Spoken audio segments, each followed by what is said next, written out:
Hey guys, welcome back to my channel. நான் உங்கள் முத்து. So இன்றைக்கி ஒரு குட்டி vlog தாங்க பார்க்க போகிறோம். பார்க்குறதுக்கு முன்னாடி இன்னும் நம்ம சேனலை சப்ஸ்கிரைப் பண்ணலைன்னா மறக்காம சப்ஸ்கிரைப் பண்ணிக்கோங்க.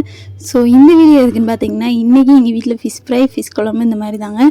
ஸோ அதனால் ஸ்ட்ரீட்டில் வந்து ஃபிஷ்ஷை அப்படியே வெட்டிட்டு இருந்தாங்க. ஸோ பார்க்கவே அப்படியே கண்குள்ளாக காட்சியாக இருந்துச்சு. ஸோ நாங்கள் மட்டும் இல்லை, நிறைய பேர் ஃபிஷ் வாங்கியிருந்தோம் நாங்கள். அது எல்லாத்தையும் அப்படியே அந்த அண்ணன் வந்து அப்படியே அறுத்து கொடுத்துட்டு இருந்தாங்க. ஸோ அவங்க அறுக்கிற தோரணையை பாருங்களேன், செமையாக இருக்கிறாங்கங்க.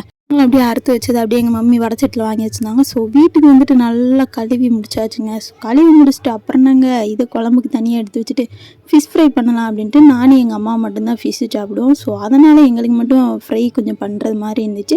ஸோ அதனால் மசால் பொடியிலேருந்து எல்லாத்தையும் போட்டாங்க. ஸோ எனக்கு தெரியாது, அவங்க தான் போட்டாங்க. போட்டு அதை நல்லா பிசைஞ்சு விட்டுட்டு அதை கொஞ்சம் நேரம் ஊற வைக்கணும்லங்க. ஊற வச்சா தானே செம்ம டேஸ்ட்டாக இருக்கும். ஸோ அதனால் அதை அப்படியே மசால் பொடியை போட்டு அப்படியே தனியாக ஊற வச்சுட்டாங்க. ஊற வச்சு எடுத்ததுக்கப்புறம் பார்த்திங்கன்னா அப்படியே தோசைக்கல்லில் போட்டு அப்படியே ஃப்ரை பண்ணாங்க. ஸோ பார்க்கவே செம்ம சூப்பராக இருந்துச்சுங்க.